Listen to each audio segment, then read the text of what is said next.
The first time I noticed her was over something as small as the way she stirred her coffee. No rush, just a slow circle, eyes distant, like she was waiting for the noise of the cafe to fade on its own. I was already there, slouched over a chipped mug, pretending to scroll my phone. It was morning, quiet enough that the espresso machine felt too loud. She walked in, nodded at the barista, and the whole place shifted. Not dramatically, just enough that I found myself sitting straighter. She remembered my order before I said it. "Black, no sugar, right?"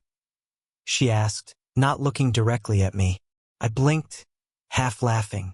"Yeah, guess I'm predictable." She gave a half smile, then looked away, like she hadn't meant it as anything more than a casual remark. But my chest stayed warm for longer than it should have. That's the thing about her. She didn't try to fill silences. She let them sit, unpolished, like chipped plates no one bothers to throw out. Most people rush to cover them, I usually do too. But with her, I found myself listening for the pause. I learned her name a week later, scribbled on her manager's badge, clipped just above her chest when she stopped by my table to check if the new guy behind the counter was getting things right. I shouldn't have stared, but I did. I don't think she noticed, or maybe she did and just didn't care. Her hair was tied back in a way that made her look younger, except for the faint silver threads near her temple. Those caught the light every time she tilted her head. I found myself cataloging things. The way she folded napkins into neat halves without realizing. The way her hand hovered above the sugar packets like she wanted one but always pulled away. Most mornings, I came in earlier than I needed to. I told myself it was about the coffee, the atmosphere, the quiet before lectures. But it wasn't. It was her voice when she said morning like it belonged to me and nobody else. One time I asked if she ever got tired of the place. She gave a small shrug, eyes flicking toward me then down to her cup. "Routine keeps people steady," she said. There was something careful in the way she said it, like a person who knew exactly what it cost when steadiness broke. I wanted to ask more, but the words stuck. Instead, I stared at the steam lifting from my cup, then at the way her hands wrapped around hers, fingers tracing the rim like she was reading something invisible. Nights were worse. I'd half-type a message on my phone, something as dumb as, "Hope your shift went okay," or "You seem tired today," then delete it before sending. What would I even be to her, outside of this coffee-stained corner? A kid with too much time. Someone she could dismiss with a polite smile. And yet, she kept remembering the small things. My mug, my schedule, the way I liked the corner table. She'd glance toward me sometimes, like checking if I was still there. It wasn't much. But for someone who spent too many evenings listening to the radiator hum in a too small apartment, it was everything. That morning, just before she left, she paused, looked at me longer than usual, lips parting like she might say something. Instead, she slipped a folded napkin onto my table. On it, in her careful handwriting, "We can't cross this line." I stared at it long after the door closed behind her. And all I could think was, lines are made to be crossed. The napkin stayed in my pocket for days, folded and refolded until the edges softened. I didn't mention it when I saw her again, just slid into the cafe like I always did, pretending the words hadn't branded themselves into my chest. She was already there, leaning against the counter, talking to one of the new hires. Her laugh carried, low and warm, before she noticed me and straightened. "Early again," she said with that knowing look. "Habit?" I muttered, though we both knew better. That morning something shifted. She didn't sit across the room like before. Instead, she joined me at the corner table, a mug in hand. For a moment, neither of us spoke. The clink of ceramic, the hiss of milk frothing at the counter, the scrape of a chair, all of it louder than necessary. Finally, she sighed. "I used to come here with him, my husband. Before," She stopped, eyes fixed on the table. She rubbed her thumb along the mug's rim, the gesture steady, practiced, as if she'd done it 1,000 times to avoid finishing sentences. I didn't ask what happened. I didn't need to. Her silence said enough. I told her about moving to the city, how the apartment felt too big at night, how sometimes I let the TV run just for the noise. She gave me a small nod, like she understood more than she should have. The risk was there, hanging unspoken between us. She was my manager. Older, careful, carrying a life's worth of history that dwarfed my own. And me? I was just a kid with cheap furniture and unopened mail piling up on the counter. I thought about what people would say if they saw us like this. Her with her folded napkin habits and faint silver at her temples. Me fidgeting with my sleeves like I still hadn't grown into myself. But then she reached across, just lightly brushed a crumb off my wrist, and my entire body tensed. A nothing gesture that felt like everything. "Don't look at me like that," she said, half smiling, half serious. "Like what? Like I'm different." Her voice trailed, soft but firm, like she'd practiced drawing that line before. I didn't answer. I just wrapped both hands around my mug to keep from doing something reckless, like holding onto her hand. Later, when I helped her carry a box of supplies from the back room, our shoulders touched briefly in the narrow hallway. Neither of us moved away. She kept walking, steady, like it hadn't happened. I kept replaying it in my head, over and over, like it meant more than it should. That night, I lay awake, staring at the ceiling, and all I could think was, I don't know why that moment stayed with me. Maybe because it felt like someone finally saw me. It happened on a Tuesday, nothing remarkable about it except the way the air felt too heavy in the cafe. She moved slower than usual, eyes shadowed, and when she finally sat down across from me, she didn't touch her coffee, just wrapped her hands around it like she needed the warmth. "You're quiet today," I said. She gave a small shrug. "Long shift, that's all." But her eyes kept darting toward the door, toward the people coming and going, like she didn't want to be seen sitting here with me. Halfway through, one of the baristas glanced at us, then at her, then back down quickly. I noticed, she noticed, and suddenly the air between us grew taut, like a string pulled too tight. She cleared her throat. "Maybe it's better if—" She stopped, looked at her hands instead. "If what?" Her jaw flexed, but she didn't finish. Instead, she stood to straighten the sugar packets at the counter, like the order of things could steady her. I sat there, pretending not to watch her fingers tremble just slightly. The interruption came in the form of a friend, someone I knew from campus, stumbling in, loud with laughter, spotting me instantly. "Hey, didn't know you were a regular here." His eyes flicked between us, curious, lingering a second too long on her. I fumbled an excuse, said I was helping out with some inventory, nothing important.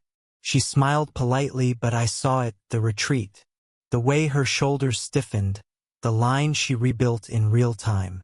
After he left, silence returned. Only this time it wasn't the comfortable kind. It was thick, almost suffocating. She avoided my gaze, stirring her untouched coffee, though it had long gone cold. Finally, she spoke. "People notice. They always notice more than you think." I wanted to tell her I didn't care, that the glances, the whispers, they meant nothing compared to the quiet we carved out here. But the words stuck, heavy, caught somewhere between my throat and chest. "So instead," I said softly, "and what if I notice you?" Her eyes flicked up then, sharp, startled, before softening. She didn't answer, but I saw the battle in the curve of her mouth, the tension in her hand gripping the spoon too tight.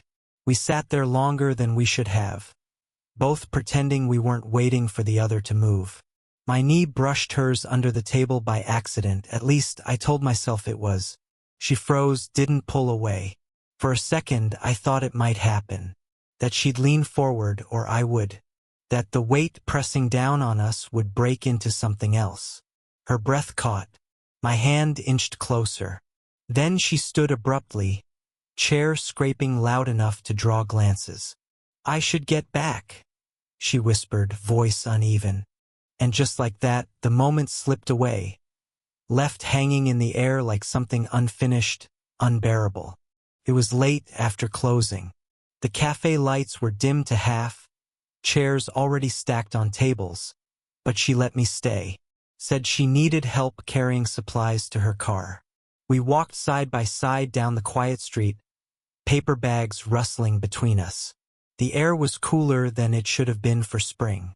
She hugged her arms close, not looking at me. I wanted to offer my jacket, but the gesture felt too obvious, too loaded. Instead, I asked, "Do you ever get tired of pretending?" She stopped walking. Her breath clouded faintly in the streetlight. "Pretending what?" "That it's just coffee, just work, just nothing." My voice faltered at the last word. She looked at me then, really looked, like she was trying to measure how much I meant. A long pause stretched, the kind that made my chest ache. Her voice was quieter when she answered. "You think I don't notice how close we've gotten? You think I don't feel it?" She shook her head, biting her lip, eyes flicking away. "That's the problem. I do." We reached a bench near the corner, and she sat first, setting the bags down. I joined her, careful to leave space, though every part of me wanted to close it. "I was married for almost 20 years, she said suddenly, staring at her hands. "He knew me better than anyone, and now you sit here, looking at me like I'm still someone worth knowing. Do you have any idea how dangerous that feels?" I swallowed hard. My hands twisted together in my lap, searching for an anchor. "Danger's not always bad." Her laugh was brittle, broken at the edges. "You're too young to know that yet. Or maybe I'm young enough to believe it." She turned to me then, eyes wet but steady. For a second, it felt like the world tilted toward her, everything narrowing to that breath between us. I saw the struggle in her, fear, longing, the weight of every rule she'd built around herself. My hand twitched against my knee. Hers rested inches away, open, palm up like she'd forgotten to guard it. I wanted to close the space, to make it simple for once. She whispered, "If anyone saw us like this, no one's here."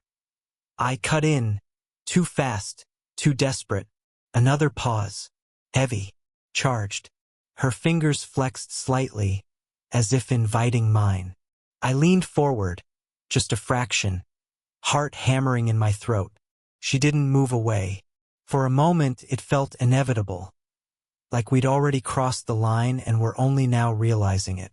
Her breath caught, my lips parted, and then she asked, voice breaking the silence, "What happens if we don't stop?" The next morning, she wasn't there. Her shift was covered by someone younger, unfamiliar, who barely knew how to work the machine. I kept waiting for her to appear from the back, wiping her hands on a towel, giving me that half-smile she never admitted was just for me. But the minutes stretched, and she never came. By the third day, I stopped pretending it was coincidence. She was avoiding me. When I finally saw her again, it wasn't at the cafe. It was at the grocery store. Late evening, fluorescent lights making everything feel harsher. She looked different, hair tied messily, no badge, no practice calm. And she wasn't alone. A teenage girl stood beside her, earbuds in, scrolling on her phone. Her daughter. The realization hit harder than it should have. She glanced up, saw me near the produce section, and froze. For a moment, I thought she might come over, say something, anything. Instead, she gave me the smallest nod and turned back to the cart, steering it down another aisle without a word. That night, I sat in my apartment staring at my phone. My thumb hovered over her contact, over a message I'd typed and deleted 3 times. Did I do something wrong? Should I stop coming in? I didn't mean to make it harder for you. None of them felt right. None of them felt safe to send. So I left the screen blank. Days blurred. I still went to the cafe, but only out of habit. Sometimes she was there, sometimes not. When she was, she kept to the counter, professional, polite, as if we'd never shared those late-night walks or whispered questions. I tried to catch her eye. She didn't give me the chance. I told myself it was better this way, cleaner, easier. But the truth was uglier. I couldn't shake the sound of her voice asking what happens if we don't stop. The question looped in my head, unanswered, unfinished. It wasn't heartbreak I felt. It was something slower, heavier, like being put on pause, left mid-sentence, waiting for the rest of the words that never came. One evening, I walked past her building. Lights on in the kitchen, shadows moving inside. I almost knocked, stood there with my hand raised, breath shallow. But the door stayed closed, and my hand stayed empty. I walked home with the silence pressing down on me, every step echoing the same thought. Maybe she'd already decided for both of us. It happened at her doorstep. Not planned, not staged, just me, standing there after another night of circling the block, too restless to go home. She opened the door slowly, surprise flickering across her face. No badge, no cafe walls between us this time. Just her in a loose sweater, hair undone. The quiet hum of her apartment behind her. I shouldn't be here, I said. My voice barely carried. Her hand tightened on the edge of the door. No, you shouldn't. But she didn't close it. We stood in that thin strip of light, both of us searching for words we'd swallowed too many times. My chest felt tight, like if I didn't say something now, I'd never breathe right again. I can stop, I whispered. If that's what you want, I'll stop showing up. Stop making it harder. Her eyes closed briefly, as if the words stung. When they opened again, they were softer, sadder. You think it's that simple? That you can just disappear? I don't know what else to do. My hand twitched at my side, restless. I can't keep pretending it doesn't matter. Not when it's... I cut off, afraid of the word love, of how heavy it might land. She leaned against the doorframe, looking at me like I was a puzzle she'd been trying to solve. You're young. You'll move on. Find someone without this mess attached. You don't get to decide what I feel, I said, the words sharper than I meant. Silence stretched. Her eyes glistened, but she didn't look away. The cost of it, of saying anything at all, hung between us. Finally, her voice cracked. Do you know what terrifies me? That I don't want you to stop. And that wanting you means breaking everything I've worked so hard to hold together. Something broke in me then. Not dramatic, not cinematic. Just a quiet release, like finally exhaling after holding my breath too long. I stepped closer. Not enough to close the distance completely, but enough that I could see the fine lines at the corners of her eyes, the faint silver in her hair. Her hand was still on the doorframe. I reached out, brushed my fingers against hers. Barely a touch, but it felt like everything. She didn't pull away. For a long moment we just stood there, hands barely touching, the silence louder than any confession. Then she gave the smallest smile, worn, fragile, but real. Okay, she whispered. That was all. Just okay. But it was enough to undo me. Time didn't rush after that night. It stretched, settled, found its rhythm again. We didn't become reckless or dramatic. Instead, things shifted in small, careful ways. She still worked mornings, still stirred her coffee slow and absent-minded. But now she sat with me when she had the chance. Sometimes just for a minute, sometimes longer. No words about what we were or weren't. just presence. I noticed how the baristas stopped glancing so often, like they'd accepted us as part of the cafe's furniture. I noticed how she no longer kept her distance in the corner, how she let her laughter fall more freely when I said something dry, something ordinary. The bench became ours. Not every night, but often enough. We'd sit after closing, paper cups of tea or black coffee cooling in our hands, listening to the hum of traffic, the uneven rhythm of our own breaths. Neither of us needed to say much. That silence, once heavy, had softened into something shared. One evening, I told her about the nights I'd kept the TV running for company. She chuckled quietly, shaking her head, then admitted she sometimes left the radio on just to keep from feeling the house too empty. That small confession felt bigger than any declaration.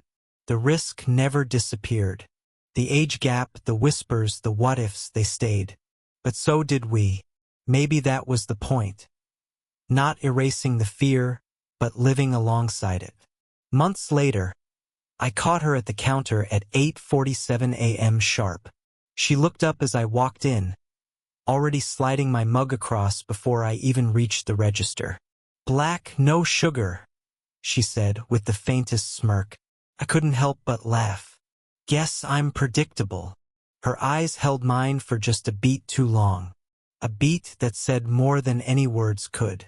We never crossed some obvious line. We didn't need to. What we had grew in glances, in the brush of her hand against mine when passing a napkin, in the quiet way she leaned closer on the bench when the night grew colder. Looking back, it wasn't a single moment that defined us.